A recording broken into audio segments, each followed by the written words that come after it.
نبی کریم صلی اللہ تعالی علیہ وسلم نے ارشاد فرمایا 3 لوگ ہیں جنہیں دیکھ کے رب مسکراتا ہے۔ یا رسول اللہ صلی اللہ علیہ وسلم وہ کون کون سے؟ تو محبوب فرمانے لگے ایک وہ بندہ ساری مخلوق سوئی ہے، آدھی رات ہے، رات کا پچھلا پہر ہے، اس نے اٹھ کے وضو کر لیا، مصلی پہ کھڑا ہو گیا خدا کی یاد میں، فرمایا اسے دیکھ کے رب مسکراتا ہے جو اس کی شان کے لائق ہے۔ مسکراتا ہے اللہ، یہ تو سونے کا ٹائم تھا، یہ تو گہری نیند آنے کا وقت تھا، رات کا پچھلا پہر، رات پوے تے بے درداں نو نیند پیاری آوے تے درد منداں نو یاد سجن دی ستیاں وی آن جگاوے،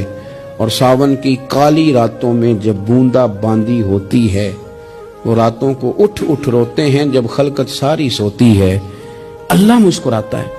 اور سننا میرے بھائی، میرے نبی پاک صلی اللہ تعالی علیہ وسلم فرماتے ہیں جب مسلمان نماز کے لیے صفیں بناتے ہیں نا،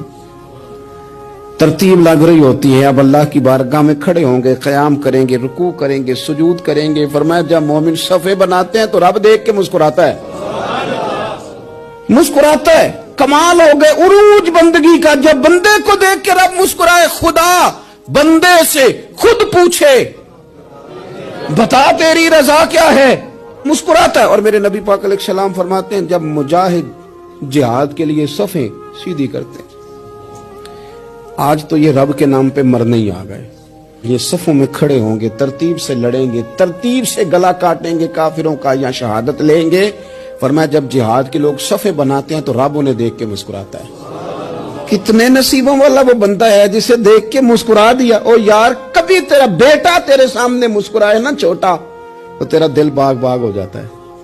تیری ماں بیمار کسی ایک دن صحیح طرح ہنس پڑے تو طبیعت خوش ہو جاتی۔ مجھے بتاؤ نا جس کا رب بھی اسے دیکھ کے ہنس پڑے، جو اس کی شان کے لائق ہے، کیا اس بندے کے نصیبیں ہیں، کیا اس کے مقدر ہیں؟